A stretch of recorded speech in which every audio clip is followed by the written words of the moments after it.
வெண்முரசு. மழைப்பாடல் 32. உத்தரமதுராபுரியின் கொடிமண்டபத்தில் அமர்ந்து தேவகி பிருதை சொல்வதைக் கேட்டுக் கொண்டிருந்தாள். தயங்கிய சொற்களால் சொல்லத் தொடங்கிய பிருதை அச்சொற்கள் வழியாகவே அந்த வாழ்க்கையை உருவாக்கத் தொடங்கினாள். பின்னர் அந்த வாழ்க்கைக்குள் இறங்கி அதில் அங்கிருந்தாள். அவை அவளுடைய சொற்களென்பதனாலேயே அவளுக்கு மிக அண்மையனவாக இருந்தன. வாழ்க்கையை விட பொருள் கொண்டவையாக இருந்தன. அவளால் சொற்களை நிறுத்தவே முடியவில்லை. வாசிப்பது சந்தீப். அவை வாழ்க்கை அல்ல என்று தேவகி அறிந்திருந்தாள். அவை சொற்கள். சொற்களென்பவை மூதாதையரின் மூச்சுக்காற்றாக மனிதர்களைச் சூழ்ந்திருப்பவை. நூல்களில் வாழ்பவை. பிருதை சொல்லிக் கொண்டிருப்பனவற்றில் அவள் வாழ்ந்தவை எவை, அடைந்தவை எவை என அவளாலேயே சொல்லிவிட முடியுமா என தேவகி ஐயுற்றாள். ஆனால் வாழும் அக்கணங்கள் தவிர அனைத்துமே சொல்லாகவல்லவா எஞ்சுகின்றன. கடந்தவையும் பதிந்தவையும் சொற்கள் மட்டுமே. அவ்வகையில் வாழ்க்கை என ஒன்று உண்டா என்ன? மின்னலை அக்கணம் கைப்பற்ற எவர் விழிகளால் இயலும்? பிருதை சொன்னாள், ஒவ்வொருவருக்கும் அவர்களின் வாழ்க்கையை மாற்றும் தருணம் ஒன்று இளமையில் நிகழும். அவ்வண்ணம் இளமையில் நிகழாதவர்களுக்கு வாழ்க்கையே இல்லை என்பார்கள். நிகழ்பவர்களோ பெருமழையை ஏற்கும் சிறு செடி போல அதன் அடியில் துடிக்கிறார்கள். வேர்கள் பறிந்து செல்லாமலிருக்க தவிக்கிறார்கள். என் வாழ்க்கையின் முதன்மை பெருநிகழ்வு அது என இப்போது ஐயமில்லாமல் உணர்கிறேன். நான் விழித்துக் கொண்டபோது என்னருகே அந்தக் கரிய இளைஞன் மயக்கில் கிடப்பதைக் கண்டேன்.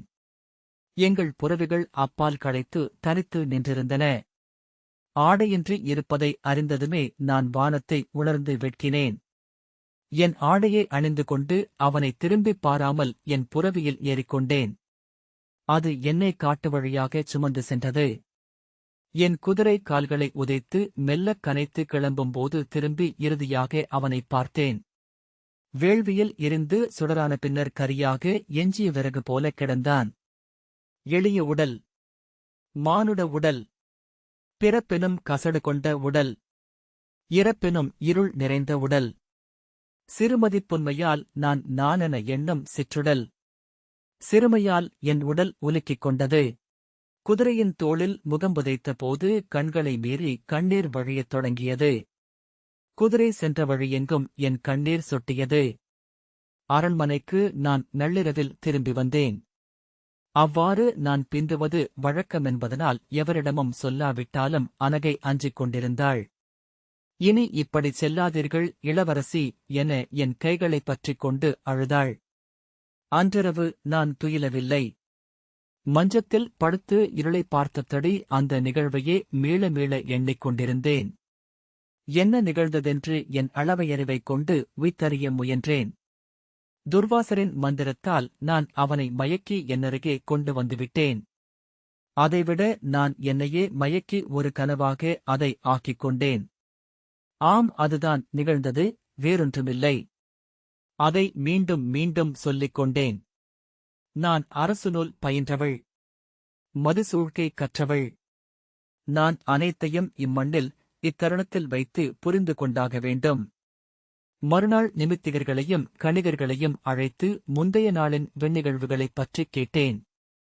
சூரியனின் பசுங்கதிர் வெளிப்படுவது மிக இயல்பான ஓர் நிகழ்வு என்று அவர்கள் சொன்னார்கள்.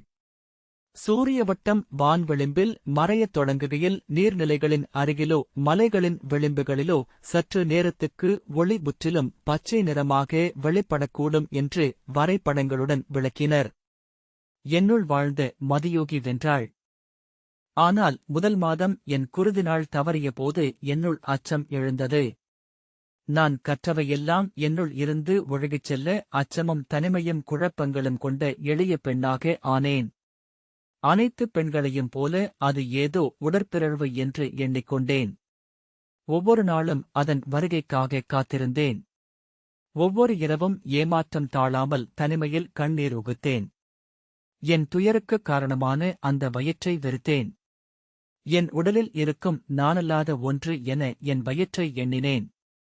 என் வேண்டுதல்களை கேளாத தெய்வம். என்னை ஒரு பெரிய குருதியட்டை கவ்விக்கொண்டு உறிஞ்சி வளர்வது போல வயிறு வளர்வதை உணர்ந்தேன். அனைத்து பேதைப் பெண்களையும் போல அதை கலைப்பதற்கு என்னென்ன செய்ய முடியுமென நானே சிந்தித்தேன்.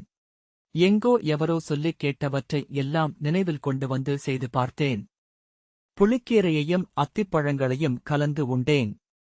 படிகாரத் துண்டை விழுங்கினேன். கொம்பரக்கையும் ஆதிமதுரத்தையும் கலந்து 3 நாட்கள் குடித்தேன். ஒவ்வொன்றுக்குப் பின்னும் என் வெறுப்பு கூடியே வந்தது. என் வயிற்றில் வாழைப்பாய்ச்ச வேண்டும் என்றும் கதையின் முகப்பால் அறைய வேண்டும் என்றும் எண்ணினேன். என் வயிறு தரையில் அறையும்படி அரண்மனை முகடிலிருந்து கீழே பாய்வதைப் பற்றி பகற்கனவுகள் கண்டு அந்தத் துயரில் நானே மனம் கலங்கி அழுவேன். ஒவ்வொன்றின் மேலும் வெறுப்பு கொண்டேன். ஒவ்வொருவரையும் கசந்தேன். மேலும் 1 மாதமாகிய போது என்னுள் அச்சம் இருண்ட கனத்த உலோகம் போல உருண்டு எப்போதும் நிற்பதை உணர்ந்தேன். அது கருவேதான். அதை என்னால் அழிக்கவே முடியாது. அந்தப் பேய் தெய்வம் தன் பீடத்தை கண்டடைந்துவிட்டது. என்னுள் என்னை உண்டு அது வளரும். என்னை பிளந்து வெளிவந்து குருதி வழியே கிளம்பி தன் பலிகளை நோக்கிச் செல்லும். அதன் முதற்பலியாக என்னை அது ஏற்றுக்கொண்டு விட்டது. நான் அதன் அடிமை மட்டுமே. நான் எண்ணிக்கொண்டிருக்கும் எண்ணங்களே கூட அந்த தெய்வத்தால் உருவாக்கப்படுபவைதான். இன்று எண்ணிப் பார்க்கையில் வியப்பு நிறைகிறது. இந்நாட்களில் ஒரு முறையேனும் நான் என் காமத்தைப் பற்றி குற்ற உணர்வடையவில்லை. அந்த இக்கட்டுக்கு என் கட்டற்ற விளைவே காரணமென்று ஒரு கணம் கூட எண்ணவில்லை. என் எண்ணங்கள் அனைத்தும் அந்நிலைக்கு நானல்லாத பிரகாரணங்களைக் கண்டடைவதிலேயே இருந்தன. அதற்காக என்னை கைவிடப்பட்ட அபலை என்று கற்பனை செய்து கொண்டேன். என் குலத்தால் கைவிடப்பட்டவள். வந்த இடத்தில் ஏற்றுக்கொள்ளப்படாதவள். அன்னையும் தந்தையும் குலமும் அரசும் அற்ற தனியள். அந்த எண்ணத்தை பெருக்கிப் பெருக்கி தன்னிலை கரைந்து கண்ணீர் விடுவதே என் நாட்களை எடுத்துக்கொண்டது. அங்கே நான் எவ்வளவு தனித்திருக்கிறேன் என்பதை நானே உணரும்போது திகைத்து சொல்லிழந்து போனேன். நானறிந்த அதை அங்கே ஒருவர் கூட அறியவில்லை. நான் நினைவறிந்த நாள் முதல் என் தமையனை மட்டுமே என் அகத்துள் அனுமதித்தவள். அக்கணம் என்னுள் நிறைந்திருந்ததோ அவருடன் ஒரு துளியேனும் பகர முடியாத பெருங்கடல். 3ஆம் மாதமாகிய போது எனக்கு வயிற்றுப் புரட்டலும் தலை சுழற்சியும் உருவானது.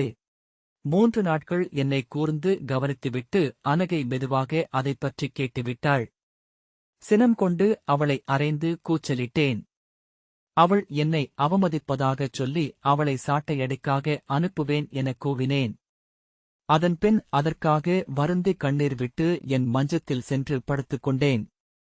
அனகை வந்து என்னருகே அமர்ந்து, இளவரசி, தாங்கள் வருந்துவதில் பொருளே இல்லை. இது கருவா என மருத்துவச்சியைக் கொண்டு ஆய்ந்தறிவோம்.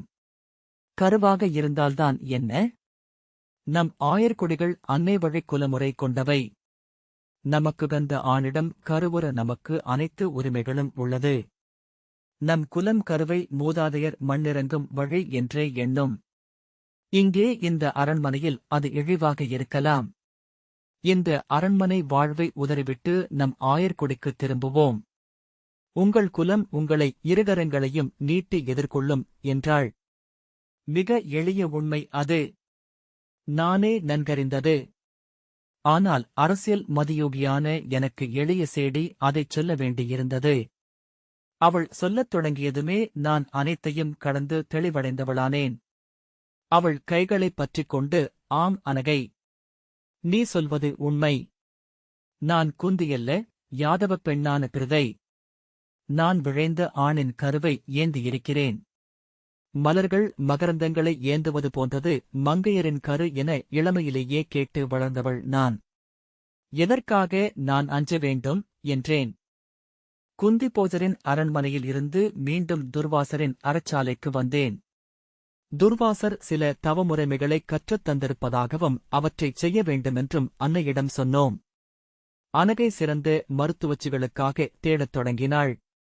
நான் என் எண்ணங்களுடன் மழையோசை நிறைந்த பகல்களையும் இரவுகளையும் என் குடிலிலேயே கழித்தேன். நான் அலைந்து திரிவதை, குதிரைகளில் பயணம் செய்வதை விரும்புபவள். ஆனால் முழுநாளும் படுத்தே கிடக்கத்தான் என் உடல் சொன்னது. என்னுள் நாகங்களின் உடலசைவுகள் நிகழ்ந்து கொண்டே இருப்பது போல உணர்ந்தேன். என் உடலையே ஒரு பெரும் நாகக்குவியாக எண்ணினேன். என் நரம்புகளும் தசைநார்களும் அனைத்தும் நாகங்கள். என் வயிறு அரச நாகம் சுருண்டு கிடக்கும் மூங்கில் கூடை. கண்களை மூடினால் உருளியில் எண்ணெய் சுழல்வது போல அசையும் கருநாகத்தின் உடலைக் கண்டேன். தேன் என அதன் வழிதல், வேர் என அதன் அடர்தல், புகை என அதன் சூழ்தல், மணல் என அதன் பொழிதல், திசை திசை என அதன் இருள் சூழ்தல். நாள்தோறும் அந்த அச்சம் வலுத்தது. நான் பெறவிருப்பது ஒரு நாகத்தையா? வீங்கிப் பெருக்கும் படமும் மணிவழியும் அனல் நாவம் கொண்டு என் முன் எழுந்து நிற்கும் ராஜநாகத்தை கனவில் கண்டேன். நீயா நீயா என்று வினவிக் கொண்டேன். அது புன்னகைப்பது போல ஒற்றைச் சொல்லே என்னை நோக்கி ஊதிப் பறக்க விடுவதில. நீ என் அடிமை என்கிறதா? நான் வாழும் தோலுரை நீ உன்னை கழற்றிப் போட்டுவிட்டு நான் செல்வேன் என்கிறதா? எவ்வளவு பெருவியப்பு! ஏன் நாம் இந்த விந்தையை உணர்வதேயில்லை? நம்மைச் சுற்றி வாழும் அனைத்தையும் அறிந்து கொண்டிருக்கிறோம். நூல்களில் எழுதிப் பயின்று தொகுத்துக் கொண்டே இருக்கிறோம். நம் கண்முன் வந்து கொண்டே இருக்கும் இந்த உயிரினம் என்ன என்பதை என்றாவது உணர்ந்திருக்கிறோமா? கால்களற்றது, ஆனால் கால்களுள்ள அனைத்தையும் விட வேகமானது. காதுகளற்றது, ஆனால் காதுகள் கேட்காததையும் கேட்பது. பறக்கும் நாக்குகள் கொண்டது, ஆனால் பேசாதது. புவியிலேயே கொடிய படைக்கலனைக் கொண்டிருந்தாலும் துயிலை அற்றது. உயிர்களனைத்தும் அஞ்சும் வல்லமை கொண்டதென்றாலும் குரலற்றது.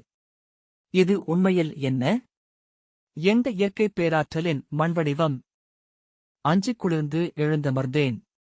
இல்லை, என் வழியாக அது இப்புவியில் வரக்கூடாதென்று முடிவெடுத்தேன். மருத்துவச்சியைத் தேடி அனகை சென்றிருந்தாள். நான் என் குடிலுக்குள் இருளில் காத்திருந்தேன். மழை வலுத்து கொட்டி கூரையை அறைந்தது. வானம் என்னிடம் ஏதோ சொல்ல விழைவதைப் போல. யாரிவன்? சூரியனின் மைந்தனா? சூரியன் ஏன் மண்ணில் பிறக்க வேண்டும்?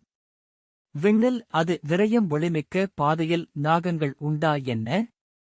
என்னுள் இருப்பது என்ன ஒளிர்கோளமா? சூரியமகவா? சுருண்டு கிடக்கும் இருள்நாகமா? சிந்தனையின் தேர்ச்சக்கரம் சேற்றில் சிக்கி நிற்க தலையில் அரைந்து கொண்டு கண்ணீர் விட்டேன். அப்போதுதான் கதவைத் தட்டும் ஒலி கேட்டது.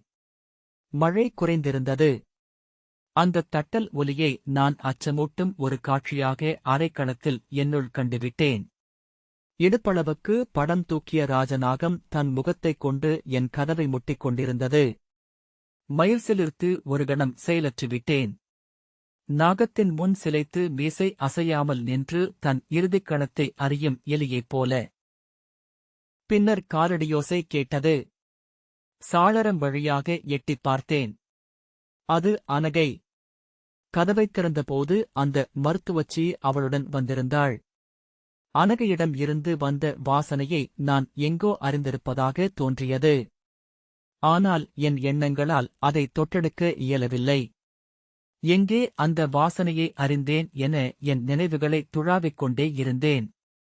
தமையனும் நானும் உபவனங்களில் அலைந்தபோது அந்தியில் மட்கிக் கிடந்த மரம் ஒன்றை அசைத்தோம். அப்போது உள்ளிருந்து மின்மினிக் கூட்டங்கள் அனல் பொறிகள் என எழுந்தன. அப்போதா? பாறையிடுக்கில் புழுதிக்குவையில் சற்று முன்னர் பெற்றிட்ட குட்டிகளுடன் தன் கருச்சரத்தை வென்று தின்று கொண்டிருந்த செந்நாய் ஒன்றை பார்த்தேனே, அப்போதா? அந்த மருத்துவச்சி என் கருவை உறுதி செய்தாள். அதைக் கலைத்து விடலாமா என்று அவள் கேட்டாள். அவளுடைய கண்கள் உயிரற்றிருந்தன. ஒரு சொல் கூட எஞ்சியிராத கண்கள். மண்டையோடுகளில் எஞ்சியிருக்கும் பார்வை அவளுடையது. அந்த தீங்கியல்புதான் அவளை நான் நம்பச் செய்தது. அவளால் முடியுமென்று எண்ண வைத்தது. ஆம், செய் என ஆணையிட்டேன். படுத்துக்கொள்ளச் சொன்னாள். நான் மல்லாந்து படுத்துக் கொண்டபோது எனக்குள் ஓர் அசைவை உணர்ந்தேன். ஒரு நாகம் சுருள் விரிவது போல. அவள் வெண்கலக் கம்பியை எடுத்து அதை ரசாயனத்தால் சுத்தம் செய்தாள். சிட்டுக்குருவிச் சிறகுகளால் ஆன பஞ்சை ஒரு வெண்கலப் புட்டியில் இருந்த நாகரசத்தைக் கொண்டு துடைத்தாள்.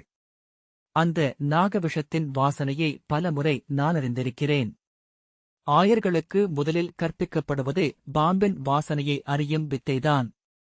அந்த வாசனையா அனகையும் அவளும் வந்தபோது எழுந்தது? அல்ல, அது வேறு. அந்த வாசனையை நான் நன்கறிவேன், ஆனால் என் நினைவு அதை மீட்டு எடுக்க இயலாமல் வெறும் வெளியில் துழாவிச் செலித்தது.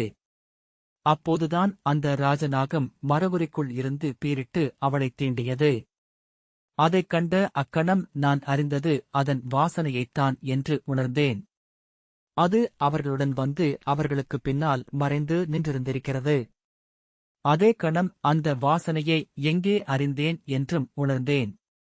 நான் சூரியனைப் புணர்ந்த அக்கணங்களில் அது அவ்வுறவின் வாசனை.